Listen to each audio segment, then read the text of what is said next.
सबको मेरी राम राम। Back to my channel hashtag Pushpa life. तो कैसे हैं आप सभी, आशा करती हूँ अच्छे होंगे। तो शुरू करते हैं आज का मिनी ब्लॉग। सेकंड ब्लॉग है मेरा। तो आज सुबह समझ नहीं आया, आज का दिन कुछ मिक्सअप सा निकला, थोड़ा सा में टेंशन थी, फिर उसके बाद सब ठीक भी हो गया। तो वही मैं शेयर करने जा रही हूँ आपसे। आज सुबह लंच बॉक्स तैयार किया बच्चों को। बच्चे कई दिन से आलू के पराठे के लिए जिद कर रहे थे, तो तैयार करके उन लोगों को सुबह भेजा स्कूल। फिर उसके बाद उसके बीच में इतना सब कुछ हुआ। बाऊजी और मम्मी ने भी नाश्ता वगैरह कर लिया, और हम देवरानी जेठानी ने भी, दोनों साथ ही करते हैं रोज़, नाश्ता पानी कर लिया। तो मैं यहाँ थोड़े बर्तन धो रही थी, उसी समय बाऊजी ने आके बताया कि अनन्या मेरी छोटी बिटिया का नाम है, कि बताया अनन्या के स्कूल से फ़ोन आया है, उसकी टीचर कह रही है कि उसके पेट में दर्द है, आइए उसे ले जाइए स्कूल से। अभी फुल डे हुआ भी नहीं था स्कूल का, मतलब 1 बजे छुट्टी होती है, और यहाँ 12:30 बजे ही फ़ोन आ गया कि अनन्या को ले जाओ। तो माइंड थोड़ा डिस्टर्ब हो गया। यही एक आज बात हुई, तो दिमाग उसी में लगा हुआ है बर्तन धोते कि ज़्यादा तबीयत ख़राब तो नहीं है, अब आ जाएगी तभी पता चलेगा। तो यहाँ थोड़ा दिमाग उलझ गया। सबने नाश्ता पानी तो कर ही लिया था, दिमाग में यही सब चल रहा था। तो यहाँ से काम ख़त्म करके बातचीत करके हम सब थोड़ी देर बैठे, फिर अपने अपने रूम में चले गए।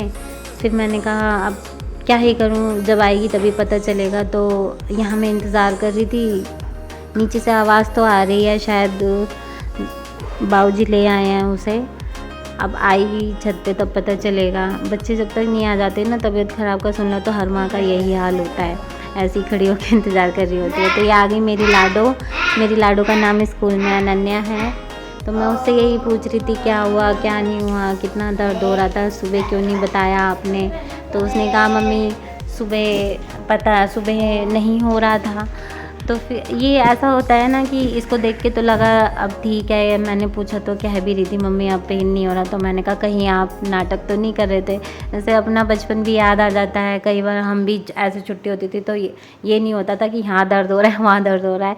ये होता था कि चलो नेक्स्ट डे की ना स्कूल की छुट्टी हो जाएगी, ट्यूशन जाते हैं तो ट्यूशन की भी छुट्टी हो जाएगी। मुझे तो अपना बचपन बड़ा याद आता है जब ये मेरे बच्चों के साथ ऐसा होता है। क्या आप लोगों को याद आता है? यहाँ मैं उससे पूछ रही थी आपके पेट में दर्द हो रहा था तो आपने लंच किया कि नहीं किया। तो मेरे लाडू ने बताया कि नहीं मैंने लंच नहीं किया। तो मैंने कहा आप आराम करो, लेटो, मैं लंच लेके आती हूँ, थोड़ा सा खा लो, फिर उसके बाद देखेंगे दर्द होगा तो दवाई दे दूँगी, नहीं तो फिर अदरवाइज़ देने की क्या ज़रूरत है, क्या पता वैसी गैस वैस बन गई हो तो हो गया हो।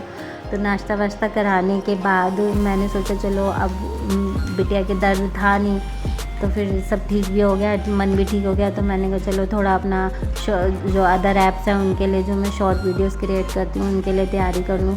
आप लोगों को पता है लेडीज़ को कितना शौक़ होता है ना। मेरे पास भी ऐसी बहुत चीज़ें हैं जो शादी से पहले की भी, जब मैं कवारी थी तब की भी है। मुझे ना आर्टिफिशियल चीज़ों का बहुत शौक़ है।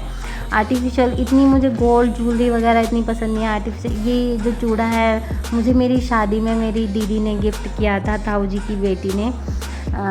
दीदी है मेरी, मैंने अभी तक इतना संभाल के रखा है ना कि इसकी चमक नहीं गई है। तो मैंने सोचा चलो आज इसी को और इसके साथ कोई साड़ी निकाली जाए, ये इन सबको पूरा कैरी करके तब मैं वीडियो शूट करूँगी अपनी। तो ये साड़ी मेरी शादी के बाद पहला करवा चौथ था तो मेरे हस्बैंड ने गिफ्ट की थी।